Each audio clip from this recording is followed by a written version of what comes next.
Assalamualaikum warahmatullahi wabarakatuh. Jumpa kembali bersama Bang Yarta PPL. Apa kabar sobat semua? Semoga selalu dalam keadaan sehat dan berbahagia.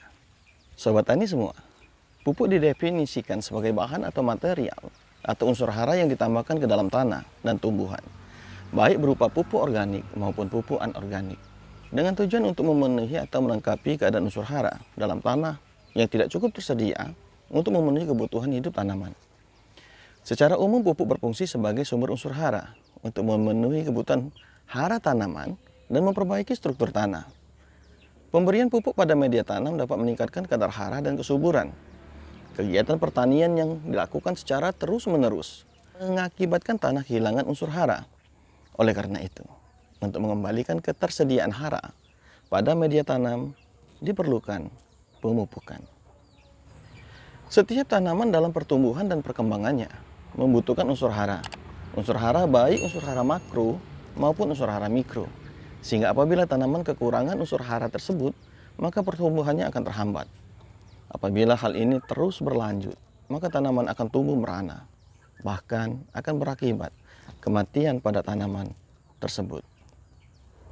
Ada banyak jenis pupuk yang beredar di masyarakat. Untuk dapat memilih pupuk yang tepat, kita harus tahu dan paham mengenai beberapa karakteristik pupuk yang ada. Sobat tani semua, kategori pupuk berdasarkan senyawa penyusun, terdiri dari pupuk organik dan pupuk anorganik. Pada konten sebelumnya kita sudah membahas secara mendalam mengenai pupuk organik. Dan pada konten ini, kita akan coba mengulas tentang pupuk anorganik, khususnya pupuk anorganik yang banyak digunakan di lapangan oleh sobat tani semuanya. Pupuk anorganik sendiri adalah jenis pupuk yang berasal dari bahan anorganik. Biasanya mengandung unsur hara atau mineral tertentu. Jenis pupuk ini biasa dikenal pula dengan sebutan pupuk kimia atau pupuk pabrik. Pupuk anorganik biasanya lebih murni daripada pupuk organik, dengan kandungan bahan yang dapat dikalkulasi. Dalam hal cara penggunaan atau aplikasi, pupuk anorganik lebih praktis dan mudah jika dibandingkan dengan pupuk organik. Oleh sebab itu, petani rata-rata lebih banyak menggunakan pupuk kimia atau anorganik. Kandungan hara yang terdapat pada pupuk kimia tersebut dalam bentuk senyawa kimia atau anorganik yang mudah terlarut, sehingga mudah dan cepat diserap oleh akar tanaman. Pupuk kimia anorganik memberikan nutrisi yang langsung terlarut ke tanah dan siap diserap tumbuhan tanpa memerlukan proses pelapukan. 3 senyawa utama dalam pupuk anorganik yaitu nitrogen atau N, fosfor atau V, dan kalium atau K. Kandungan NPK dihitung dengan pemeringkatan NPK yang memberikan label keterangan jumlah nutrisi pada suatu produk pupuk anorganik. Sobat tani semua, kita akan coba mengulas 5 jenis pupuk anorganik atau biasa disebut sebagai pupuk pabrikan yang sering digunakan di lapangan. Yang pertama, pupuk urea. Tidak ada yang tidak mengenal pupuk ini. Pupuk urea adalah pupuk kimia yang mengandung unsur hara nitrogen atau N 46%. Setiap 100 kg pupuk urea mengandung 46 kg nitrogen, moisture 0,5%, kadar bioret 1%. Ukuran 1 sampai 3,35 mm, 90% minimal, serta berbentuk peril. Dengan rumus kimia NH2, CONH2, urea merupakan pupuk yang mudah larut dalam air dan sifatnya sangat mudah menghisap air atau hygroscopis. Unsur nitrogen yang tinggi di dalam urea sangat bermanfaat bagi tanaman untuk pertumbuhan dan perkembangan. Pupuk urea bersubsidi hanya bisa dibeli oleh petani yang tergabung di dalam kelompok tani dan telah membuat rencana definitif kebutuhan kelompok atau RDKK. Pupuk urea bersubsidi yang semula berwarna putih sekarang berubah menjadi pink atau merah muda. Proses pencirian warna pada pupuk urea bersubsidi dimulai sejak tanggal 1 Januari 2013. Mengapa? Agar tidak disalahgunakan oleh orang-orang yang tidak bertanggung jawab. Spesifikasi pupuk urea adalah sebagai berikut. Kadar air maksimal 0,50%, kadar bioret maksimal 1%, kadar nitrogen minimal 46%. Untuk butiran tidak berdebu. Warna putih itu untuk non-subsidi, dan untuk pupuk subsidi dia berwarna pink. Kemudian dikemas dalam kantong dengan isi 50 kg. Kemudian banyak yang bertanya, apa sih manfaat pupuk urea? Nah, manfaat pupuk urea pada tanaman akan segera terlihat tidak lama setelah diberikan, seperti daun baru yang lebih hijau, lebih hijau gelap tepatnya, dan pertumbuhan tanaman yang lebih cepat. Hal itulah yang menyebabkan urea sangat diminati petani maupun pekebun. Berikut beberapa manfaat pupuk urea pada tanaman. Yang pertama, pupuk urea membuat daun menjadi lebih segar, hijau, dan rimbun. Yang kedua, meningkatkan jumlah anakan tanaman. Yang ketiga, mempercepat pertumbuhan tunas dan tinggi tanaman. Yang keempat, mempercepat proses fotosintesis. Dan yang kelima, memacu pertumbuhan tanaman. Kemudian dia mempercepat pertumbuhan akar, serta meningkatkan unsur nitrogen dalam tanah, meningkatkan hasil panen. Kemudian tanaman akan menjadi lebih kokoh dan tahan terhadap serangan hama dan penyakit. Yang terakhir, pupuk ini bisa diaplikasikan pada semua jenis tanaman. Mudah larut sehingga mudah diserap tanaman. Tapi ingat, jangan overdosis, artinya turuti petunjuk yang berlaku. Pupuk yang kedua, pupuk NPK Ponska.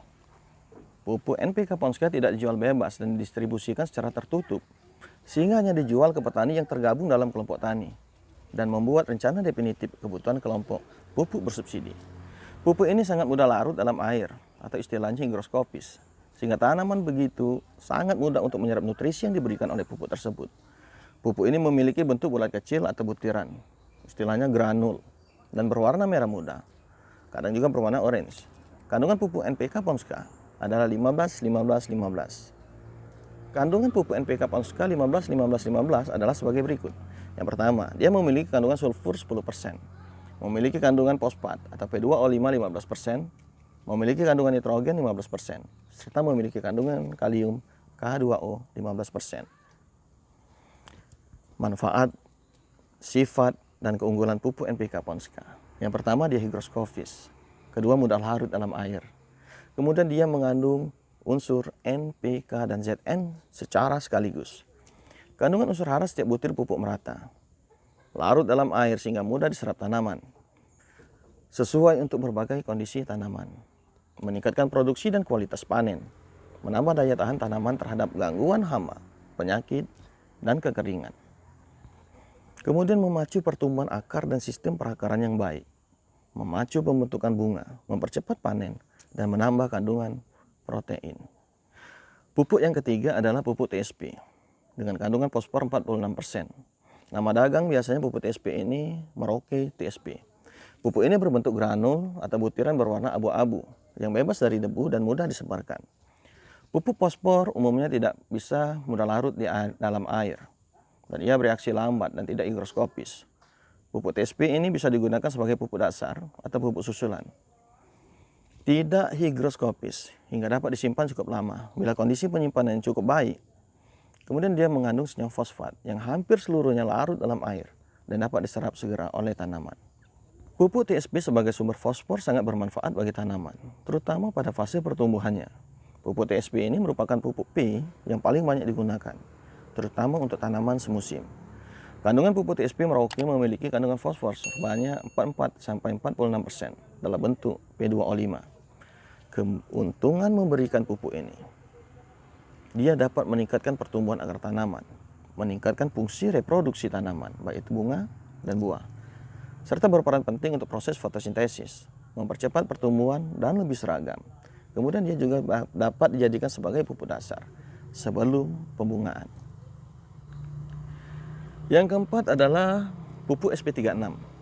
Pupuk SP36 ini bersifat tidak higroskopis atau tidak mudah menghisap air, sehingga dapat disimpan dalam waktu yang cukup lama, tetapi mudah larut dalam air. Pupuk SP36 terbuat dari fosfat alam dan sulfat, berbentuk butiran granular dan berwarna abu-abu. Sifatnya agak sulit larut dalam air dan bereaksi lambat, sehingga sering digunakan sebagai pupuk dasar. Dapat juga digunakan untuk memupukkan susulan. Reaksi kimianya tergolong netral, tidak higroskopis, dan bersifat membakar.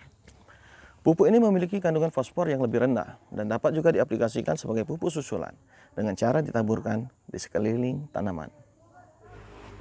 Keunggulan dari pupuk SP36 ini pertama, dia tidak higroskopis, tetapi dia mudah larut dalam air. Kemudian dia sebagai sumber unsur hara fosfor bagi tanaman, memacu pertumbuhan akar dan sistem perakaran yang baik, memacu pembentukan bunga dan masaknya buah atau biji, mempercepat panen, memperbesar persentase terbentuknya bunga menjadi buah atau biji, serta menambah daya tahan tanaman terhadap gangguan hama, penyakit, dan kekeringan. Pupuk yang kelima adalah pupuk KCl. Pupuk KCl atau yang sering kita sebut ini sebagai MOP, Muriate of Potash, merupakan salah satu jenis pupuk tunggal yang memiliki konsentrasi tinggi, yaitu mengandung 60% K2O sebagai kalium klorida.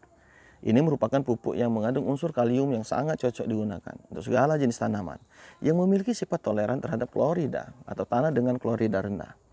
Selain itu, pupuk KCl dapat diaplikasikan untuk semua jenis tanah.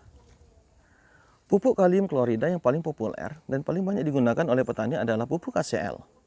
Pupuk KCl biasanya berbentuk kristal dan berwarna merah atau putih. Pupuk KCl atau pupuk MOP memiliki kandungan unsur kalium K dan klorida atau Cl. Kandungan kalium pada pupuk KCl cukup tinggi, yaitu 60% dalam bentuk K2O, dan klorida atau Cl sebenarnya 35%. Pupuk ini sangat cocok diaplikasikan untuk memenuhi kebutuhan kalium pada tanaman yang memiliki sifat toleran terhadap unsur klorida. Juga sangat baik digunakan pada tanah dengan kadar klorida rendah. Beberapa manfaat pupuk KCl untuk tanaman antara lain, yang pertama dia meningkatkan hasil panen.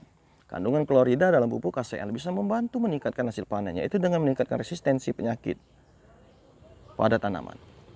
Kemudian meningkatkan kualitas. Salah satu fungsi unsur hara dalam kalium yang umumnya terkandung dalam pupuk KCl ialah untuk menghasilkan kualitas buah yang baik, lebih besar, lebih berat, dan lebih manis. Hal ini disebabkan kalium bisa membantu proses transportasi glukosa di dalam tanah. Hal ini tentu saja dapat mengoptimalkan manfaat buah-buahan atau sayuran yang ditanam. Kemudian memperkuat batang tanaman. Yang berikutnya, tanaman lebih tahan stres dari serangan hama penyakit. Hal tersebut akan dapat menjadikan tanaman lebih tahan terhadap risiko terjadinya stres serta kekeringan yang akhirnya dapat menyebabkan tanaman mati sebelum dapat menghasilkan buah. Oh ya, pengaplikasian pupuk KCl akan sangat tepat pada saat tanaman telah mulai memasuki masa berbunga. Hal ini akan bisa memenuhi atau meningkatkan aktivitas pembentukan hasil biji ataupun buah pada tanaman, sehingga bisa menghasilkan biji atau buah yang sempurna, serta bisa mengurangi risiko kerusakan saat hasil panen tersebut diangkut ataupun pada masa penyimpanan. Demikianlah Sobat Tani semua.